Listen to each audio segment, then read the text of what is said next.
Hi, all. Brian Vantoff here with REMAX Advantage Plus, Ramsey Trusted, and your Twin Cities area realtor. Happy New Year to you. To me, it certainly feels like 2025, and I'm ready to focus on this new year.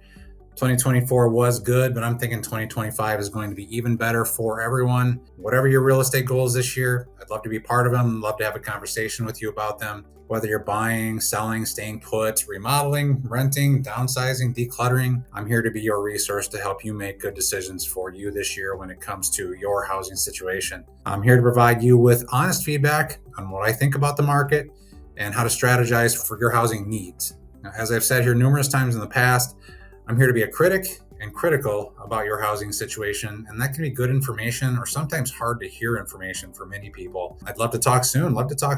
With the holidays now over, let's focus on your future and your goals for 2025. Let's start with the week that was, however, to start the conversation.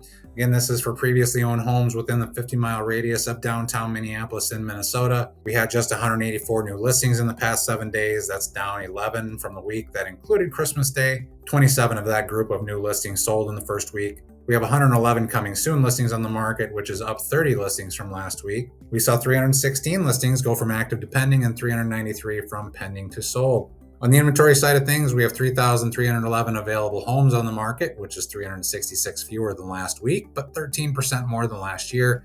1,900 of those are single-family homes. That's down 236 at a median listing price of $449, up $2,500. Median days on market is 70, is up 1. 714 townhomes at a median price of $295 with days on the market of 68.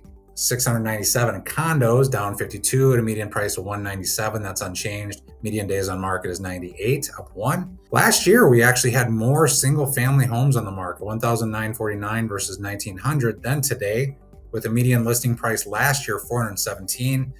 You'll notice that single-family listing prices are over $30,000 higher this year than last year. On the flip side, we have significantly more townhomes and condos on the market this year compared to last year.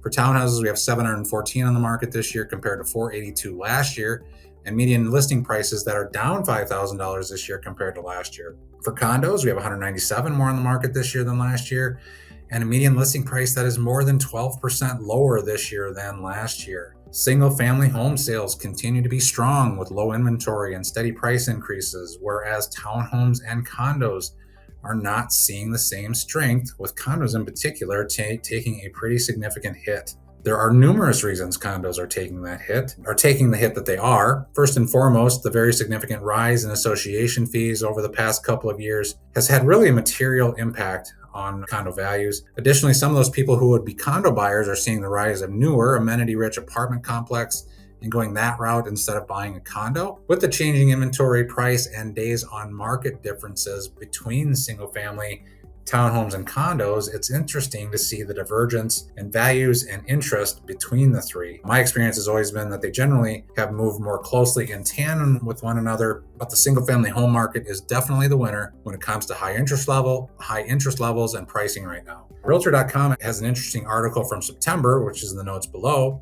talking a little bit about the difference in condos versus single families on a national basis. Condo sales down 12% compared to 1% on the single family. Moving on to the showing activity side of things, realtors scheduled 6,525 showings over the past week, which is up 1,200 from the prior week, but 800 fewer than last year. For mortgage rates, they are down just very slightly from last week. For a fixed 30-year conventional mortgage, you'll likely be seeing rates right around 7%, with some brokers being slightly lower or higher. We are just over 1/4% higher than 1 month ago, just under 1/4% higher than 6 months ago, but 5/8% higher than 1 year ago. We are currently in a mortgage rate trend that is very similar to 2004 to 2007 when rates were similar. We're at similar levels. Mortgage rates didn't get below 6% consistently until 2008, and then we stayed there until mid-2022. So we had a nice run on mortgage rates for borrowers. Right now, we are at about our 30-year average for mortgage rates if we go all the way back to 1995. This week, for additional information, let's talk about what I think we will see for the housing industry in 2025.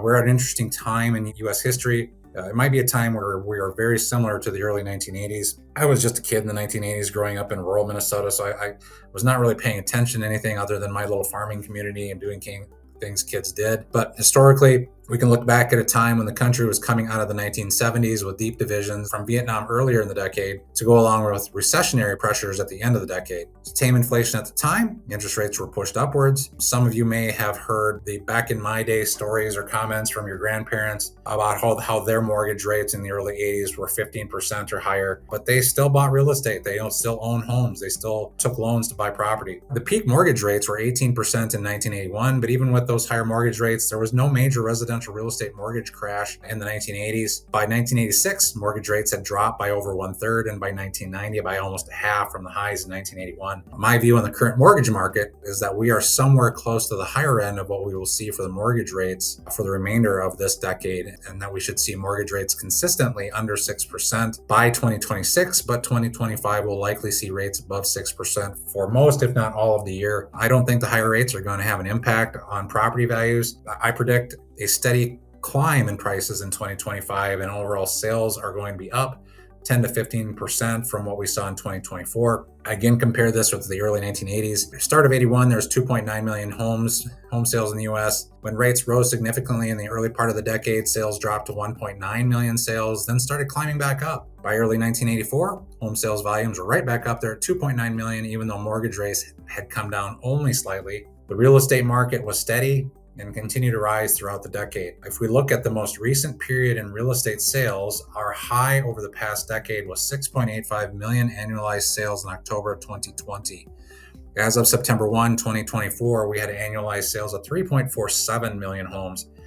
This feels like a bottom of the valley to me, and I believe our sales numbers will go higher than 3.47 million annualized for 2025. I don't think values are coming down across the board, and buyers will also have to be accepting of the fact that mortgage rates will not be dropping substantially for a year or more for them to be able to buy. Sellers should have confidence that there are buyers out there for them, even in what most would consider to be a higher mortgage rate environment. Don't be afraid to buy or sell if it makes sense for your life situation. Let's start 2025 full steam ahead together. I don't know about you, but I'm really feeling like today is truly the start of 2025, and there's optimism out there. In years past, I felt like January was just a continuation of the year before. For me, January 2025 is no continuation. It's a hard and definitive start to what I think is going to be a great year. I'd love to be a part of your real estate journey. I tell people all the time that I'm not here just to help you buy or sell a house. I'm also here to help you during your home ownership. From the day you get your first set of keys to the day you hand over your last set of keys, God willing, we're both still around for that. I want to be your success coach all along the way. Let's talk about your goals soon and get 2025 started off on the right foot. I appreciate your time, and I look forward to hearing from you. Please reach out anytime, and have a great weekend. Talk to you soon. Thank you.